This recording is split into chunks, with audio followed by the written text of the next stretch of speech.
Imagine waking up on a Viking shore. The wind is sharp, and the salt air bites at your nose before you even open your eyes. Beneath you is not a feather mattress or a straw bed, but a bare wooden board. Your muscles ache from yesterday's labor, hauling timber, sharpening blades, sewing torn wool cloaks, because today is not an ordinary day. Today your chieftain has called you to raid.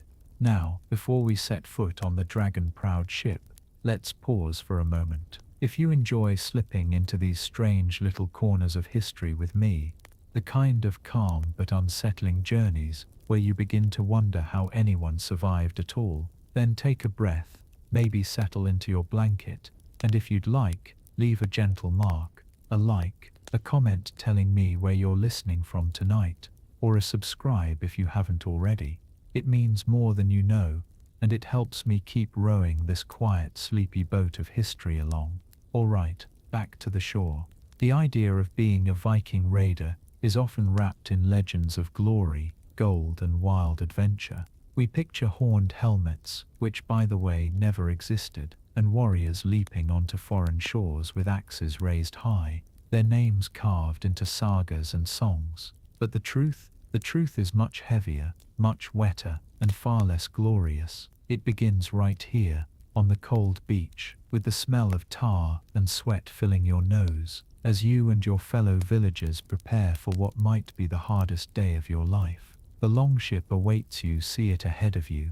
The longship, sleek, narrow, carved from oak, its prow shaped into the snarling head of a serpent. The ship is the pride of your people. It can carry dozens of men, their shields strung along the sides like scales of a giant fish. It can skim across shallow rivers or cut through the open sea, but it is not a place of comfort. There are no cabins, no shelter, no warmth. When you board, you'll sit shoulder to shoulder with the others, exposed to the sky and waves. If it rains, you'll be soaked. If the sun burns, you'll blister. And when the sea rises, you'll bail with your own hands or drown. Already your heart would begin to sink. The ship is beautiful, yes, but also merciless. Food and fuel, what have you eaten before setting out? Maybe some barley bread, perhaps dried fish, or a thin gruel of oats boiled with goat's milk, heavy enough to keep you moving, but not satisfying.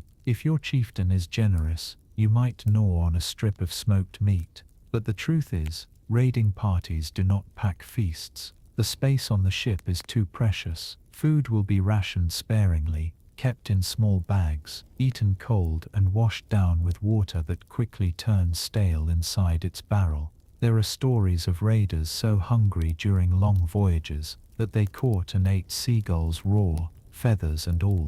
Others gnawed on seaweed, their teeth blackened with brine. So, before you even strike your first blow with an axe, you are already at war with hunger.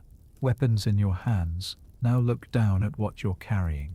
Do you think you have a gleaming sword, a fine polished axe, maybe a spear with a perfectly balanced tip? Perhaps, but more likely, you are holding something simple. A hand axe, chipped and heavy, a wooden spear, iron-tipped but worn, shields painted, yes, but splintered from last season's use. Good iron is expensive. True warriors, the wealthiest ones, might carry swords that gleam like silver snakes. But most of the men in this boat, are armed with whatever could be made cheaply. If you drop it in the sea, it's gone. If it breaks in the fight, you're defenseless. And here's the catch. Every weapon is heavy. You will row with it strapped to your side, the weight pressing on your hips. You will run with it clanging against your leg. You will sleep with it pressed against your ribs. There is no moment, from dawn until your bones are buried, where you are free from the iron reminder that death is just an arm's length away. The sea trials. Finally, the call comes. You and your companions grab the edges of the ship and push. The keel grinds against the stones of the shore before it finally slips free into the water. Cold spray hits your face as you scramble aboard, finding your place among the rowers, and then the oars dip. Row again, row until your arms scream. This is what most people forget. Raiding was not just fighting. It was endless rowing. From dawn until dusk, you are hunched forward, back snapping, hands blistering. If you are lucky, a good wind catches the sail, and you can rest a little. But winds are fickle, and raiding parties cannot wait for perfect weather, so you row. And if you cannot row, if you collapse, your comrades must carry your weight, and they will not forgive you for it. Sickness and stench. Let's talk about the smell. This is not a ship of fresh soap and clean linen. This is a ship packed with dozens of sweating men, all of them eating dried fish and stale bread, all of them vomiting when the seas rise, all of them unable to wash. After a week at sea, the stench is overwhelming. Hair is greasy, beards are crawling with lice, hands and feet cracked from salt and dampness. And you, if you step onto this ship as a modern soul, you will be overwhelmed in minutes. Your stomach would churn. You would clutch the edge of the ship, seasick, your head spinning, and the others would laugh, because they've seen it before. Even hardened men sometimes faint during the first voyage. Some never wake again, falling quietly into the sea, forgotten in the endless grey water. The weight of fear, all of this, the hunger, the rowing, the smell, the sickness, is just the preparation. You have not yet seen a single village burning, a single monastery looted, a single sword clash against a shield. Already you are tired, filthy, and half broken. And then comes the other weight, fear. You don't know if the people you're about to attack will run or fight. You don't know if their lord has hired mercenaries to guard them. You don't know if disease lurks in their homes, waiting to strike you down. Every raid is a gamble, glory or death, treasure or nothing. As the oars slap and the horizon grows closer, you would feel your heart climb into your throat. You would taste bile at the back of your tongue. You would feel your hands shake, even as they grip the axe. And in that moment, in the half-light of dawn, you would know exactly why you would not survive a day as a Viking raider. When people today imagine Viking raids, they often leap straight to the image of fire and plunder, churches ablaze, monks fleeing with sacred relics, and warriors storming villages with axes raised high. But before you picture yourself as one of those fierce raiders, pause. What would it actually mean for you, an ordinary modern person, to step off that ship and onto the hostile shore? The truth is, you probably wouldn't even make it to the first swing of your axe, stepping into enemy territory. The longship scrapes against the sand, the smell of seaweed mingles with sweat and tar. You stumble out, boots sinking into wet mud, your muscles ache from rowing, your head still spinning from seasickness. There's no time to recover. Your leader, maybe a jarl, maybe just the biggest and loudest man on board, shouts orders in clipped Old Norse. You can't understand a word. All you know is that the men around you grab their axes, hoist their shields, and march inland. For you, this is the first problem. Unlike them, you have no idea where you are. The land is foreign, the language incomprehensible, the smells unfamiliar. Even the birds sound different. The Vikings may be rough seafarers, but they are also experienced scouts. They know the rivers, the landmarks, and the monasteries worth attacking. You're lost the moment you step off the sand. The weight of iron, you grip your weapon. But let's be honest, have you ever held a Viking axe? These weren't light, balanced toys like something from a costume shop. A real bearded axe weighed around 2 to 4 pounds, but that weight concentrated in the head, dragging your arms down with every step.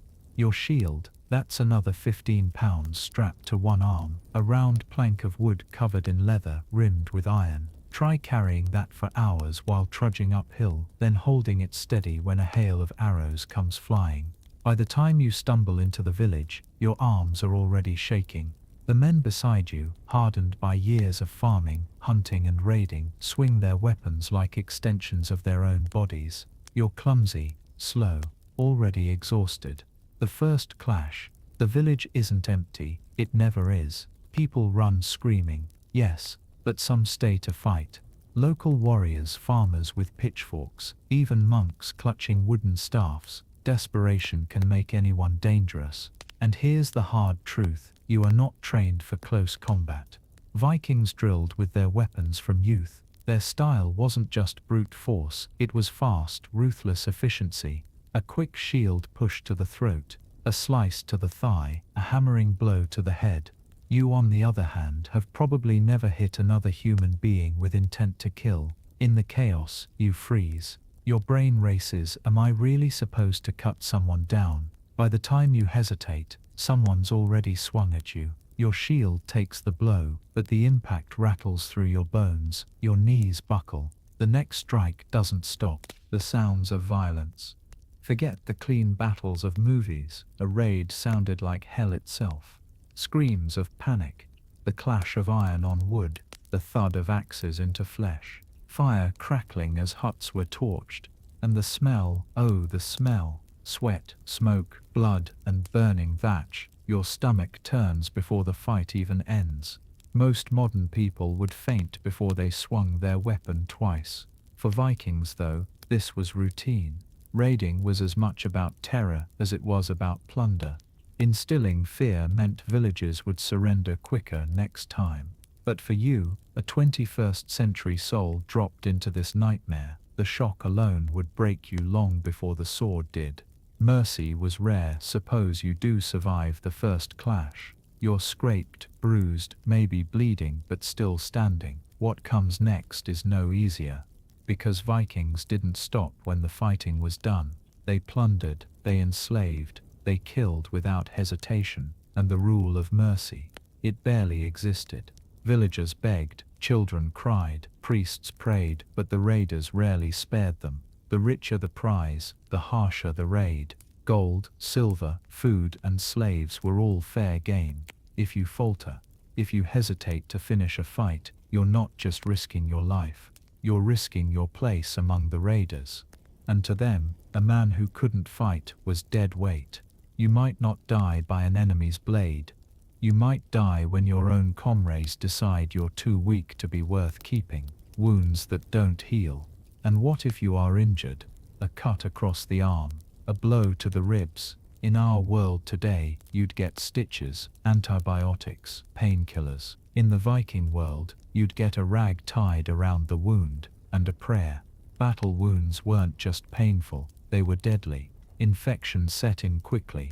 Sepsis, gangrene, tetanus. A single slice could end your life days later. For every Viking who died in battle, countless more died of infections afterward. For you untrained, it's not a matter of if you'd be wounded, it's when. And when that happens, the odds are high you'd never see home again. The psychological toll, even if, by some miracle, you lived through the raid, your mind wouldn't. Modern people often underestimate the psychological toll of ancient warfare. You'd watch houses burned, families torn apart, bodies lying broken in the mud. You'd hear the screams of children, the begging of the defeated. For a Viking raider, this was life. They were raised with stories of Odin, Valhalla, and the glory of dying in battle. Their religion told them this violence was noble, even divine. You, raised in a world that shuns brutality, would be shattered. You wouldn't sleep, you wouldn't eat, you'd break under the weight of it. And the Vikings had no sympathy for such weakness. The reality check: so when you picture yourself as a Viking raider, stepping bravely off the ship, axe in hand ready to fight, remember this: survival wasn't about bravery, it was about endurance, strength, training, and a brutal acceptance of violence. You wouldn't just struggle, you'd likely die, and if you didn't die in the battle, you'd die from wounds, or from your comrades turning on you, or from the crushing weight of trauma that followed. That's the violence that waited on shore. And for a modern soul like you, it was the first insurmountable wall between fantasy and survival.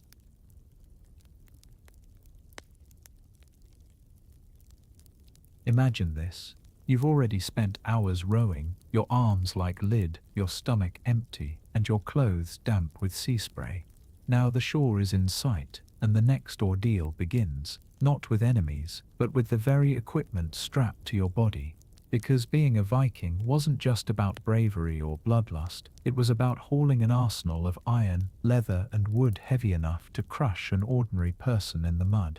The weight of a raider's world historians estimate that a fully prepared Viking warrior carried anywhere from 30 to 40 kilograms, 65 to 90 pounds of weapons and gear. To put that in perspective, that's like strapping a modern child to your chest and then sprinting into battle while someone else tries to kill you. The core of this burden was the Viking shield, a massive round disc of layered wood reinforced with iron around the boss in the center. These shields measured about 80 to 100 centimeters across and weighed 7 to 10 pounds. Sounds manageable, until you realize you're holding it with one arm while the other hand has to wield a weapon. Your shield arm never rests. It's always raised, always aching, always burning. And then of course, the weapons themselves. The axe, the common man's burden. The most iconic Viking weapon wasn't the sword, it was the axe. Unlike the sleek, balanced tools of Hollywood fantasy, real Viking axes were often adapted farm tools. Many were broad axe designs, meant for splitting skulls as easily as firewood. Some weighed nearly 5 pounds, with blades as wide as your face. Swinging one required not just strength but momentum, and if you missed, the recovery left you exposed, winded, and praying your opponent wasn't faster. For a farmer turned warrior, this was an upgrade. For you, after 2 swings, your arms would feel like they were filled with molten lead. The sweat would blind your eyes, the wooden haft would slip in your hands, and before long the weapon that once symbolized power would feel like a stone dragging you into the earth. The sword, prestige that drained you. If you were lucky enough or wealthy enough to own a sword, you weren't exactly better off. Viking swords were masterpieces of pattern-welded steel, double-edged, and designed for slashing. They were also heavy. A typical Viking sword weighed around 3 pounds, which sounds light until you remember it was wielded for hours in combat, with the added drag of a shield in the other hand. Swing, block, parry. Each motion consumed more oxygen than your lungs could deliver. After 10 minutes, your wrist would ache. After 20, your shoulders would tremble. After an hour, you'd be nothing more than a man standing in a death trap, trying not to drop his priceless heirloom. Helmets, more punishing than protective. Forget the horned helmets of legend, those are myths. Real Viking helmets were iron domes riveted together with a nose guard, sometimes with chainmail attached at the sides. They were effective, but heavy and suffocating. Now imagine rowing all day, sweating profusely, then pulling one of these iron kettles over your head. The metal trapped heat, made breathing harder, and if it shifted in battle, it cut into your scalp. The moment a sword or axe struck your helmet, the shock rattled your brain like a bell being struck. You wouldn't feel heroic, you'd feel dizzy, nauseous, and desperate to rip the thing off. Mail and leather, the armor of endurance. Some Vikings wore mail shirts, made from thousands of tiny interlinked iron rings. A full mail coat could weigh 15 to 20 kilograms, 30 to 40 pounds, basically like carrying another person on your shoulders. Wealthier men owned them, but ordinary raiders relied on hardened leather, layered furs, or simple wool tunics for some degree of protection. But even leather wasn't light. It soaked up sweat and rain until it clung to your body like a second soggy skin. And once wet, it grew heavier still. Your movements slowed. Your lungs screamed. Every slash of your axe or thrust of your spear came at a greater cost than the last. The cumulative burden of Viking raider wasn't just carrying a sword or axe. He bore shield 7-10 pounds, axe or sword 3-5 pounds, helmet 4-6 pounds, mail or leather armor 30-40 pounds, if mail 10-20 pounds, if leather, spear, dagger, or secondary weapon. Another few pounds, add that together, and you're looking at 50-70 pounds of encumbrance before even stepping onto the battlefield. And remember, you've already rowed across icy waters, already marched through mud, already spent precious energy just getting there. You would arrive exhausted, and the fight hasn't even begun. Your modern body would fail. Modern gym-goers might think they're ready, but lifting weights in air-conditioned gyms isn't the same as carrying them while drenched in sweat, fear, and adrenaline. Every tendon would scream, every breath would shorten. You wouldn't stride into battle like a warrior, you'd stumble like a drunkard, shield sagging, sword dragging in the dirt. The Vikings trained from childhood to manage this load. They grew up chopping wood, hauling nets, wrestling in the fields. Their strength was forged through necessity. After 20 minutes, you'd drop your gear and hope no one noticed. And yet, it was life or death, for all the misery of this burden. The truth is simple, you couldn't fight without it. To enter battle without a shield was suicide. To leave your sword at home was shame. To step forward without armor meant leaving your children fatherless. So you carried it all. You endured the blisters, the sores, the aching shoulders, because to strip it away meant exposing your heart to steel. The weapons and armor of the Viking age weren't just tools of war, they were shackles of survival. And for you they would be too heavy to bear.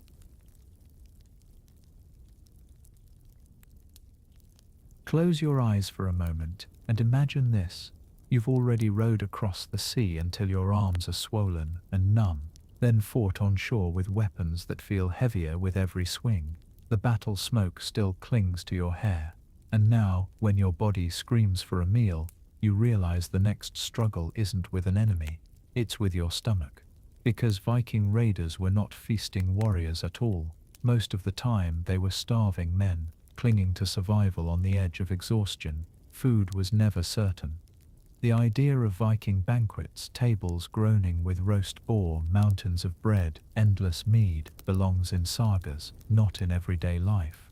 In reality, raiders ate what they could find, when they could find it, on campaign.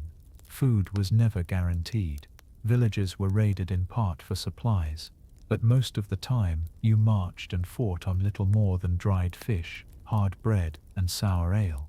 For you accustomed to 3 square meals a day, this would feel like a death sentence. Breakfast as you know it, eggs, toast, fruit didn't exist.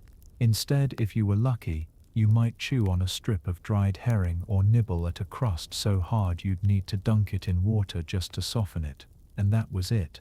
Hours of rowing, hours of fighting, fueled by nothing more than what a sparrow might find in a gutter. Rowing on empty. Consider this. Rowing a Viking longship wasn't like hitting the rowing machine at the gym. It meant 12, sometimes 16 hours of back-breaking synchronized movement, every stroke pushed against the icy sea, every breath burning your lungs. Now add in the fact that you hadn't eaten since yesterday's ration of dried barley gruel. Your stomach cramps, your arms spasm, the salt wind licks at your lips, cracking them until they bleed.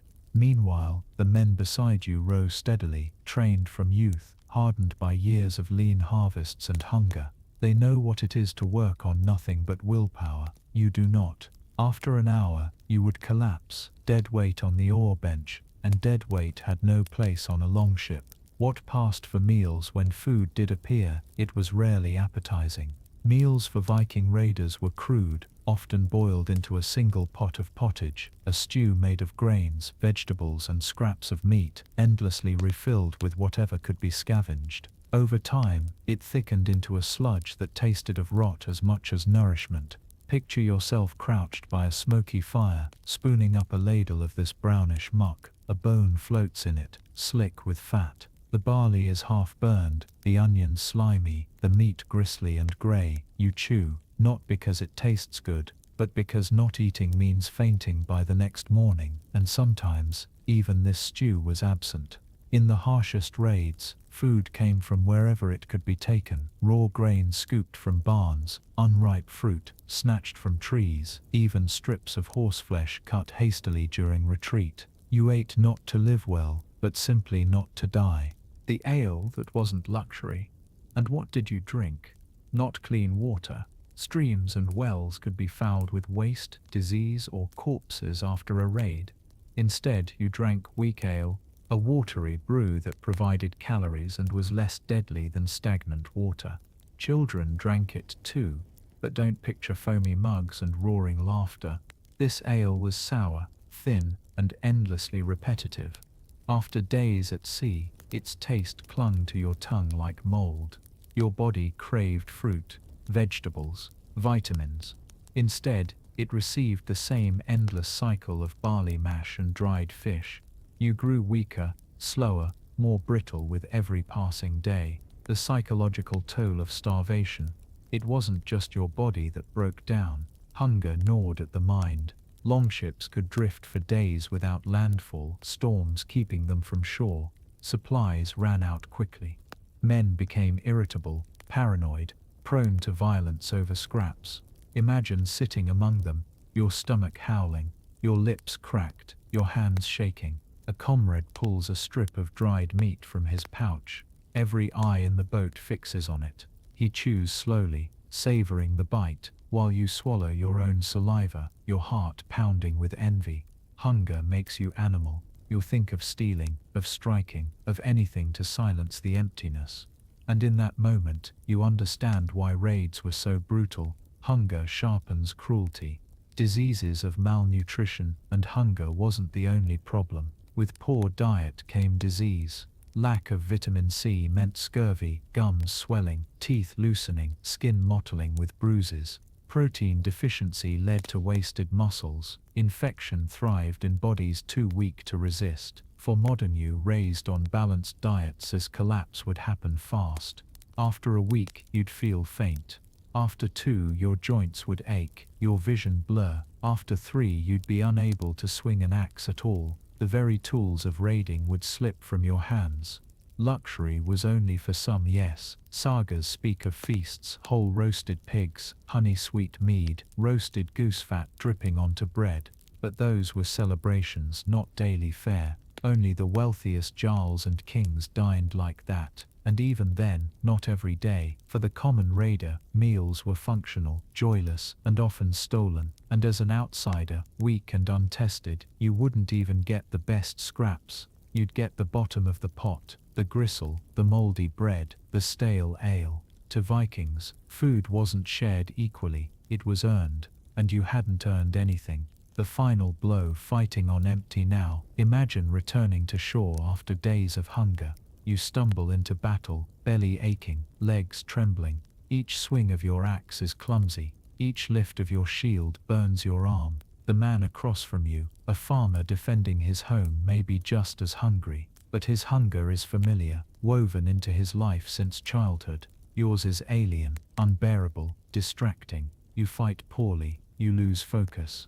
And in battle, that second of distraction means death. In the end, hunger always wins. The truth is simple. Hunger ruled Viking life. It determined when they sailed, where they raided, and how fiercely they fought. For them it was a constant companion, shaping bodies and minds long before adulthood. For you, soft and fed, it would be the end.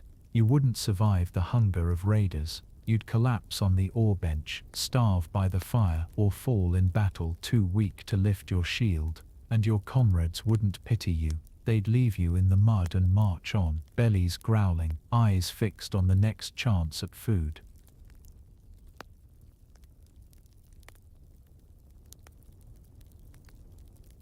So far, you've rowed until your arms broke, carried weapons that bent your spine, and starved your way through endless days of hunger.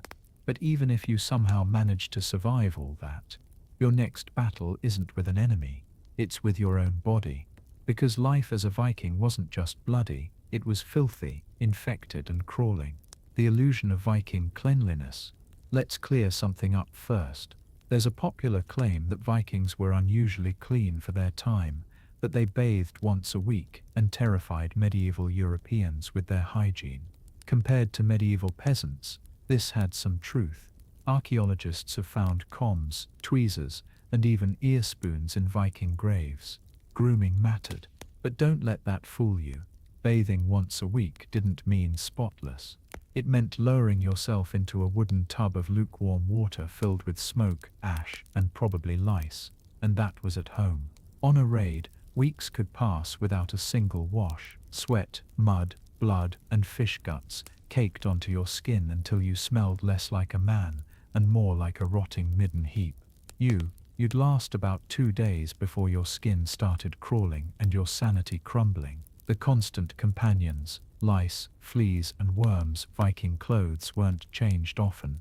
Wool tunics and linen shirts were worn day after day, sometimes for months, stiff with grime. And inside those fabrics lived colonies of lice and fleas. You wouldn't just be itchy, you'd be scratching yourself raw until your skin bled. Every seam of your clothing would be alive with tiny creatures biting and feeding. At night, there'd be no relief. Your bedfurs were infested too. And then there were the worms.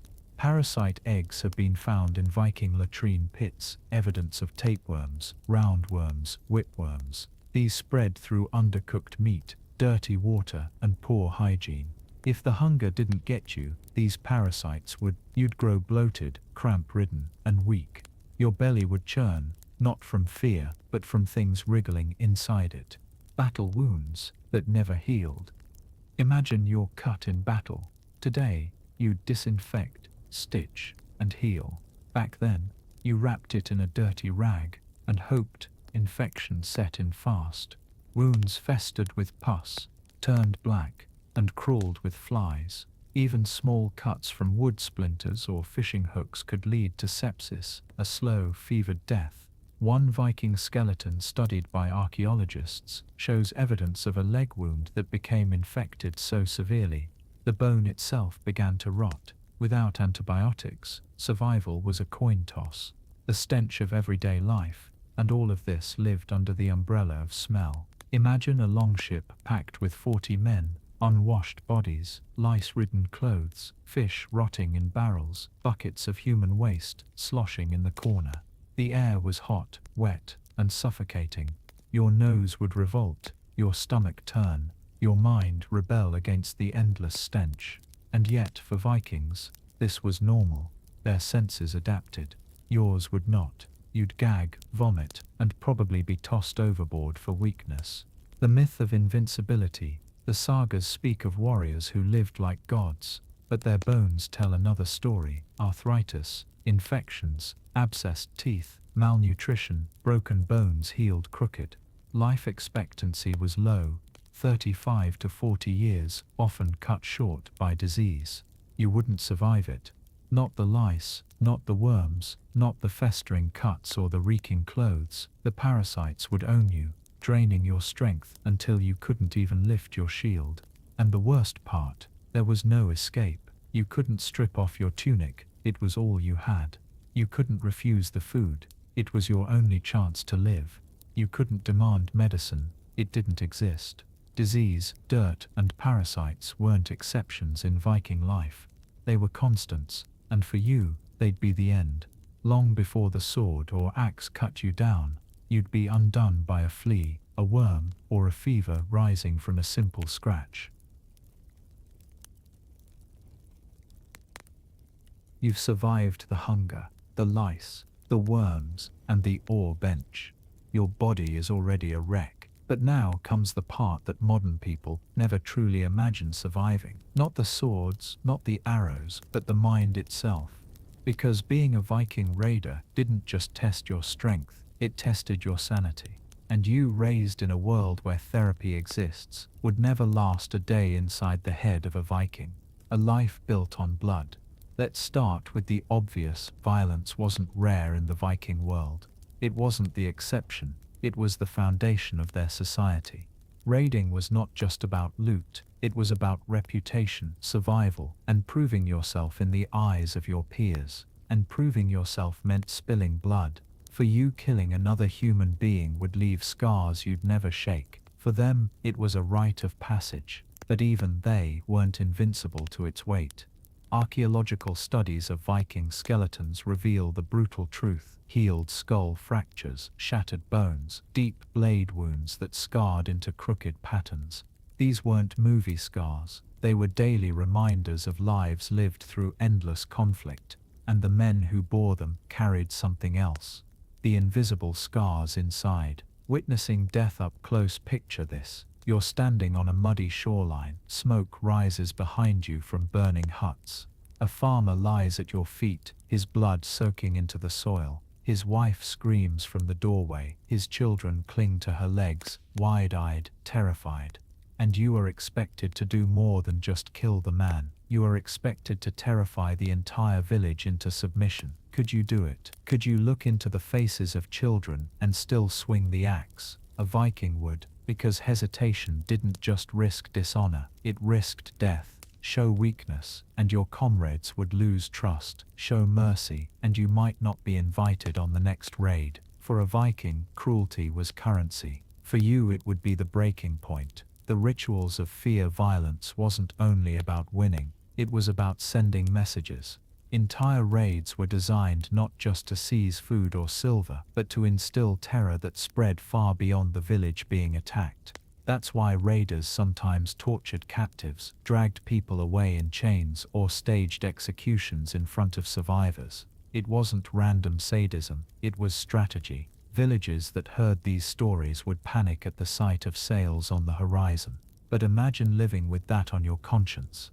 Imagine hearing those screams every night as you tried to sleep. For you it would haunt your dreams. For them, it became the dream, the proof of strength that sagas would sing about. But don't think they were untouched. Trauma wasn't invented in the 20th century, they just didn't have a word for it. The numbness that followed over time, something worse happened to raiders. They grew numb. Death stopped shocking them. Blood stopped bothering them. A man cut down in front of you, barely worth a second glance. This numbness was survival, but it also hollowed them out. Saga poetry describes men who laughed in battle, not because they found it funny, but because they had long since passed the point of feeling. The world became a blur of screams, smoke, and silence after the killing. Could you live like that? Every friend, every brother, every comrade just one stroke away from death.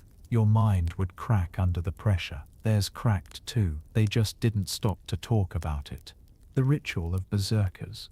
And then there were the berserkers, raiders, who deliberately gave themselves over to madness before battle. They howled, bit their shields, foamed at the mouth, fought like animals. For them, this frenzy was holy. It gave them strength, courage, fearlessness. But for you, the idea of surrendering your mind to madness would be horrifying. The disorientation, the hallucinations, the loss of self-control. It would feel less like bravery and more like losing your sanity forever. And in truth, berserkers often did lose themselves. Many lived broken lives after battle, trembling, paranoid, violent even among their own people. To live as a raider meant living with madness, always waiting at the edges, captivity and slavery. And it wasn't just the violence they dealt, it was what they watched. Raids weren't only about killing, they were about taking prisoners. Captives were dragged away, chained, beaten, sold like cattle in foreign markets. Some were children, some were women, some were men no different than the raiders themselves, simply unlucky enough to be born in the wrong village. And you, standing in the middle of it all, would be expected not to blink, not to flinch, not to protest. The smell of burning wood, the sound of chains clinking, the sobs of captives, it would echo in your mind for the rest of your life. For them, it became the rhythm of survival. For you, it would be unbearable. When the violence came home, even if you survived the raids, even if you managed to choke down the guilt, the violence followed you home. Viking society was not peaceful. Feuds between families could last generations. Disputes over land, livestock, or insults often ended in blood. Imagine walking through your own settlement, knowing any day could bring revenge from an enemy clan. The man smiling at you in the marketplace might be the one who kills you tomorrow. This wasn't paranoia, it was reality. Violence wasn't out there in foreign lands, it was at your doorstep. And it made every Viking grow up with a hard, suspicious heart. The psychological breaking point: modern psychology tells us that prolonged exposure to violence causes trauma, nightmares, paranoia, depression, detachment. Vikings had no concept of these words, but the sagas are filled with warriors who lost their minds, who wandered aimlessly, who raged without reason. Some became haunted figures, isolated, broken by years of killing. Others turned to rituals and sacrifices to cleanse their souls, desperate for relief. Many drowned their memories in ale, drinking not for joy but for silence. For you, one raid would be enough to scar you for life. For them, it was life, why you wouldn't survive. The truth is, you don't need to die in battle to fail as a Viking raider. You'd fail inside your own head. The violence, the guilt, the screams, the endless cycle of blood would break you long before a blade did, and yet, for the raiders who endured it, there was no escape. They bore it until their bones gave out, until their sanity frayed, until the gods they prayed to no longer answered. The price of being a raider wasn't just hunger, disease, or wounds. It was the slow death of the mind, and that is why, even if you survived every battle, you still wouldn't survive a day as a Viking raider.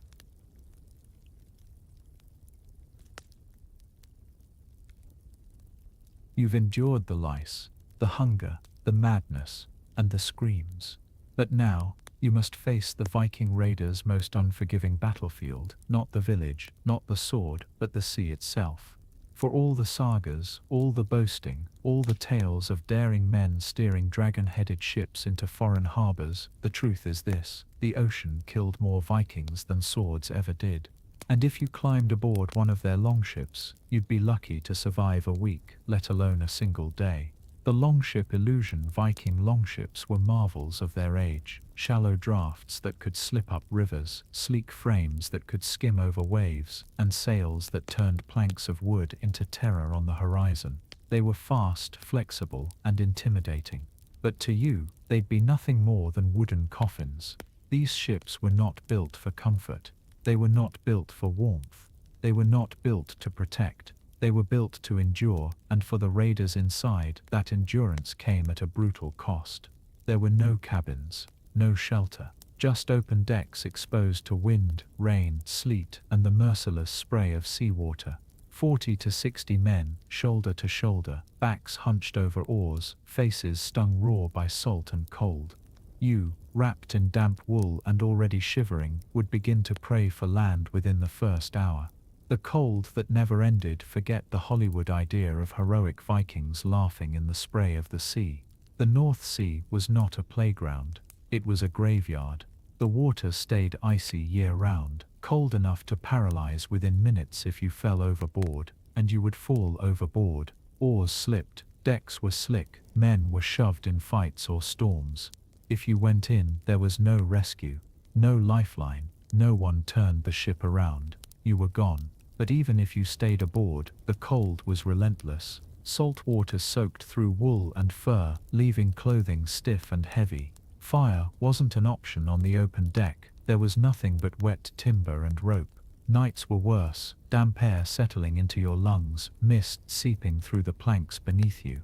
Every cough was a death sentence waiting to bloom into pneumonia. Storms without mercy now. Imagine the sky blackening, the waves rising, thunder growling across the horizon. For us today, storms are terrifying enough from the safety of steel ships. For a Viking raider, it was terror in the rawest form. Longships could cut through waves, yes, but they could not resist the will of the ocean. Sudden squalls capsized ships, snapped masts, shattered oars, and left men floundering in the black water. No compass, no maps worth trusting. Navigation was done by stars, the color of the sea, the flight of birds. But in storms, there were no stars, only darkness, roaring waves, and the creak of planks as the ocean tried to tear the ship apart. Picture yourself there, 40 men bailing water with their helmets, praying to gods that do not answer. You would cling to the side until your fingers bled, eyes wide, throat raw from screaming, and then the sea would rise and the ship would vanish beneath you. The endless rowing even on calm days. The sea was merciless. If winds died, raiders rowed, hour after hour, day after day, bent backs and blistered palms dragging ships across leagues of grey water. For modern arms soft from desks and screens, this would be torture. Blisters bursting, shoulders cramping, muscles tearing. Vikings grew up rowing, they were hardened to it. You'd collapse within hours, tossed aside like ballast, your oar picked up by someone stronger, and there was no rest. When you weren't rowing, you were bailing water, repairing sails, or watching for land. Sleep came in snatches, curled on damp planks, shivering in the salt air. The sea didn't let you rest. It just reminded you, every moment, that you were fragile. The hunger at sea. Remember the hunger from section 4.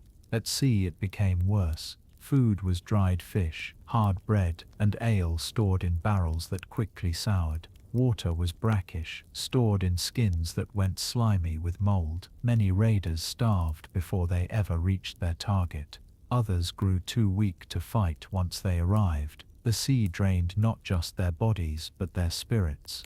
Imagine chewing the same dried fish for the 7th day straight, your lips cracked, your gums swollen, your belly cramping, and still the oars never stopped. When land never came, there's another terror that no sword could match: getting lost. Without maps, without compasses, raiders relied on instincts, landmarks, sunstones to find their way. But storms scattered ships, clouds hid stars, and days at sea stretched into weeks. Men began to whisper. Some prayed, others raged, some simply stared at the horizon until their eyes glazed. The worst part wasn't dying at sea. It was knowing you were dying slowly, salt sores eating your skin, lips bleeding from thirst, the horizon never changing.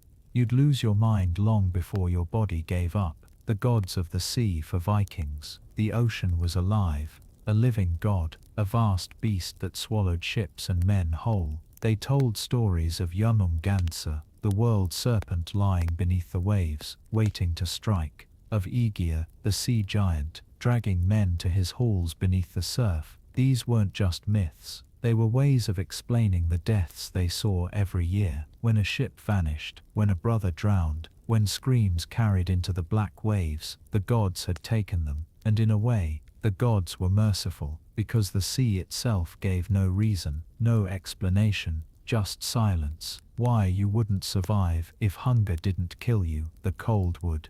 If the cold didn't, the storms would. If not the storms, then the endless rowing. If not the rowing, then the despair. A Viking could endure it, you could not. You'd freeze, starve, scream, or slip quietly into the sea, your body swallowed without a trace. No saga would remember you, no stone would be carved for you. You would vanish, like so many nameless raiders, into the black belly of the sea, and that is why you would never survive a single day on a Viking longship.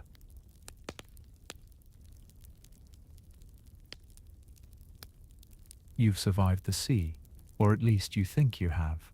Your stomach is empty, your body is filthy, your mind is half gone from hunger and fear.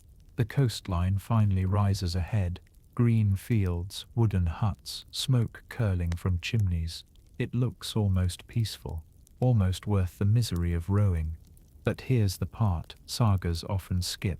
The villagers aren't always helpless. The monks aren't always alone. And when you step off that ship, the people waiting might not be prey. They might be predators, because every raid came with a gamble. Sometimes you found easy loot. Sometimes you found defenders who had been waiting for you. And when that happened, even the fiercest Viking could end up face down in the mud. The landing that wasn't easy. Movies show longships gliding onto beaches with ease. In reality, landings were chaos. Ships scraped against rocks, men leapt into cold surf, shields and weapons held awkwardly above their heads. You'd stumble, trip, fall, maybe slam your shin on the side of the boat. Meanwhile, arrows already hissed from the tree line. The defenders, villagers, soldiers, mercenaries knew these beaches better than you did. They'd picked the high ground, the choke points, the boggy paths. By the time your feet hit shore, you were already losing. Farmers with fury. You imagine farmers as weak, but put yourself in their shoes. This is their home, their family, their only chance at survival. A farmer with a scythe, a pitchfork, even a sharpened stick could fight like a man possessed when defending his children, and they weren't alone. Some villages trained militias, bands of men who might not be professional soldiers, but knew how to swing an axe and stand shoulder to shoulder. Against them you, half-starved and soaked, would quickly find yourself overwhelmed. The brutality of militia and lords worse still. Many raids didn't just hit random huts. They targeted monasteries and towns, places guarded by hired men-at-arms. Chainmail, shields and swords on one side, tired raiders on the other. Think you'd stand a chance? You wouldn't. These defenders weren't just protecting buildings. They were protecting honor, wealth, land. Lords poured resources into defense, watchtowers along rivers, garrisons stationed at key towns. And when their soldiers clashed with raiders, it wasn't cinematic dueling. It was hacking, stabbing, trampling in mud and blood. Your shield would splinter, your hand would slip on a slick axe handle, and within minutes you'd be face first in muck trampled under hooves. Ambush on the retreat. Even if you won the first clash, defenders weren't stupid. They knew you had to leave eventually, and when you did, they waited. Imagine staggering back to the beach, arms loaded with stolen goods, captives dragging behind you. Suddenly, horns blare, men erupt from the forest, arrows whistle, traps hidden along the path catch your foot, sending you sprawling. A raider's worst nightmare wasn't losing the battle, it was losing the way home. Cut off from your ship, you were no warrior, you were prey, and the landowners who caught you had no mercy. Some would hang you on the spot, others might torture you for information, a few might drag you in chains, parading you as proof of their victory.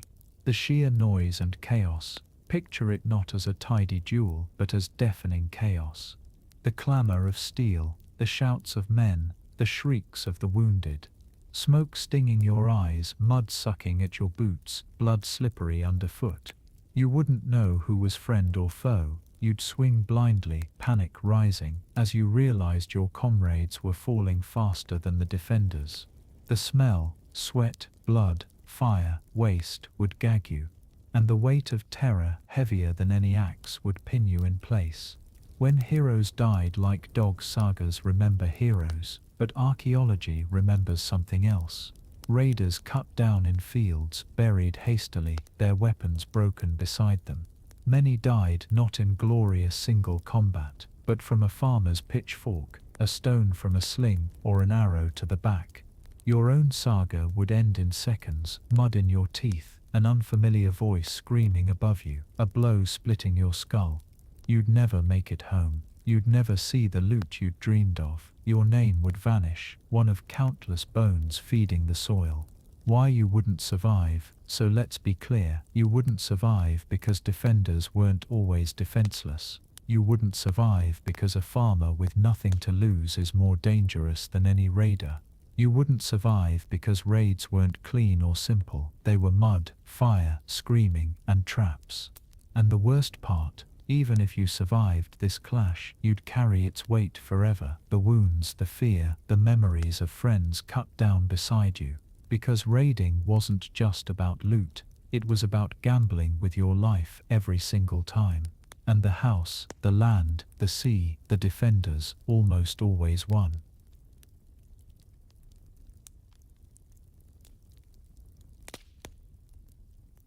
You've survived the hunger, the lice, the storm, the ambush, and even the defenders' pitchforks. Against all odds, you've made it back to your ship. And after days of rowing, half dead and half mad, you see the familiar coastline of home. You'd think the worst is over, wouldn't you? That you can finally breathe, drop your axe, lie by the fire, and forget the misery. But here's the truth. Returning home as a Viking raider wasn't safety. It was another battle, one that you could not win. The ship brings death home first, the ship itself. It wasn't just men who returned from raids, it was disease. Think of the filth you've carried back. Lice burrowed deep in your tunic seams, fleas fat with blood hopping in the ship's planks, and possibly worse, plague, pox, fevers picked up in foreign lands. You didn't just bring silver home, you brought sickness. And when you staggered into your longhouse, your wife, your children, your neighbors, every one of them became part of the spoil. Many Viking settlements fell not to swords but to sickness carried back from raids. You'd live long enough to infect your family, then die coughing in your bed while your children withered beside you. Welcome home, no treasure for you. And what about the treasure? Surely you'd at least get a share. You risked your life, didn't you? Not quite. Spoils weren't divided equally. Chiefs and captains took the lion's share.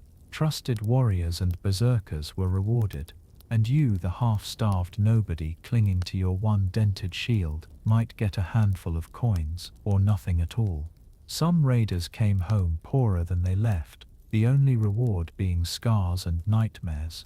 Imagine crawling into your longhouse, empty-handed, while your family stares at you with hollow eyes waiting for the food you didn't bring.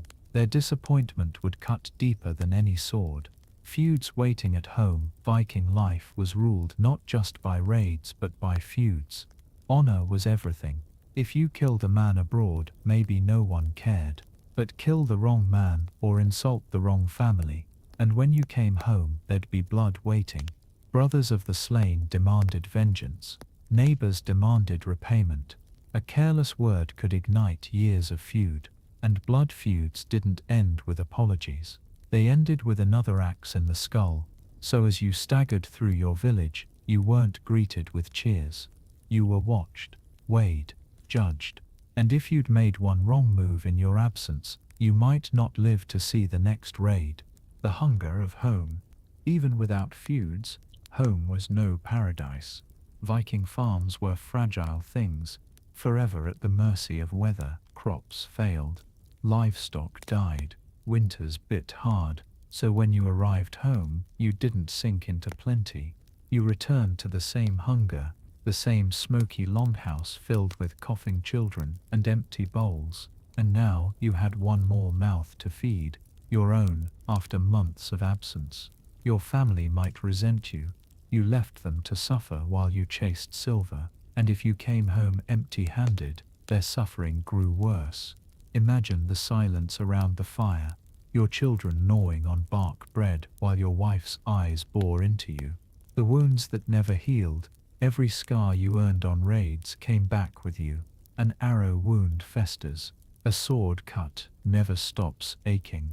A broken rib heals crooked, and in a world with no surgeons, no antibiotics, no real medicine, every wound you brought home was another battle waiting to kill you. Infections didn't fade with rest, they grew. You might collapse while working in the fields, pus seeping from an old scar, your family watching helplessly. The raid would still be killing you months later. The nightmares you carried, but maybe the worst thing you brought home was in your mind.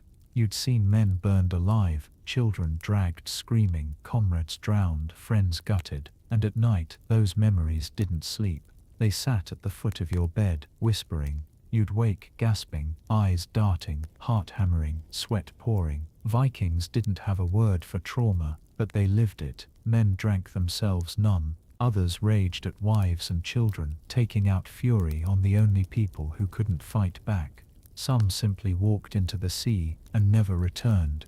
So when you lay on your fur mat in the smoky gloom of your longhouse, you weren't safe, you were haunted, and you'd never be free again. Why you wouldn't survive? So here's the truth, you wouldn't survive, not because the raids were too hard, but because even surviving the raids didn't save you. You'd return with sickness, with hunger, with feuds, with wounds that never healed, with nightmares you couldn't escape. Your family might starve beside you, your neighbors might kill you, your own mind might betray you. There was no safety, not at sea, not in battle, not even in your own home. And that is why, even if you survived the raid, you would not survive the return.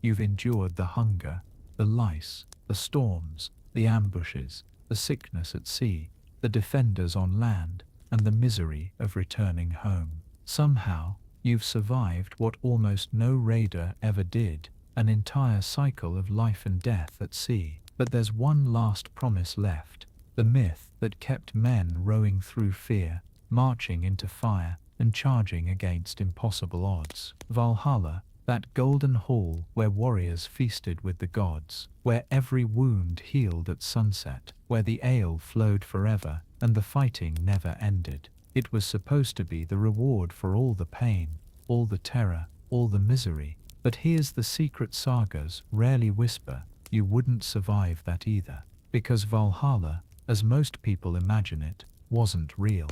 And the reality of the Viking afterlife, was far less glorious, far more terrifying, and far more uncertain. Who got into Valhalla? Not every Viking went to Valhalla. In fact, most didn't. The rules were strict. You had to die in battle. Not of wounds later, not of disease, not of hunger, not of drowning, not in your bed at 40 with rotting teeth and a festering scar. You had to fall in combat, weapon in hand. That alone disqualified the majority of Viking deaths. Archaeology tells us most died young. Yes, but not in glorious duels. They died of infections, starvation, disease, drowning at sea, or violence that didn't count as a battle. So even if you'd spent your life raiding, you'd likely be cheated at the final gate. Valhalla wasn't for you. It was for the handful who died in the exact right way, at the exact right time, with witnesses to sing about it. Everyone else, cast aside, the other afterlives. And what about those unlucky ones? Well, the Viking afterlife was a patchwork of destinations. Some souls went to Helheim, the cold, shadowy realm, ruled by the goddess Hel. Hell wasn't fire and brimstone. It was worse. It was silence, darkness and endless cold. No feasts, no songs, no gods, just eternal stillness. The same hunger and misery you'd carried in life, stretched out forever. Others went to Ran's net, drowned souls trapped beneath the waves, caught by the goddess of the sea, who scooped sailors into her cold embrace. Imagine sinking beneath black water, lungs burning, and realizing that was your eternity. There were other halls too, smaller afterlives tied to different gods, but most were not glorious, not comforting. The Viking world was built on uncertainty. You never really knew where you'd end up. The terror of a forgotten death. The worst fate wasn't hell or Ran, it was to be forgotten. Vikings believed memory was survival. If no one remembered your name, if no one told your saga, if your grave was shallow and your bones scattered by wolves, then your soul dissolved into nothing. Most raiders faced exactly this. They weren't kings with rune stones carved in their honor. They weren't jarls buried in ships with treasures. They were nobodies, tossed into the earth with a few stones, their names vanishing as quickly as the wind. So you wouldn't survive, not even in memory. Your children might whisper your name once, then it would vanish, and so would you. The glorious myth versus muddy reality. Valhalla was a sales pitch. It kept men rowing. It kept them charging into hopeless battles. But reality, it was mud, fever, silence and shallow graves. Most raiders didn't feast forever. They rotted quietly in unmarked earth. And the sagas, those epic stories of heroes and gods, were written centuries later, long after the real raiders were gone, long after their names had already turned to dust. So even if you held on to the dream of Valhalla, it wouldn't save you. It was another myth in a life already stuffed with misery. Why you wouldn't survive? You wouldn't survive the raids. You wouldn't survive the sea. You wouldn't survive the clash with defenders. You wouldn't survive the return home.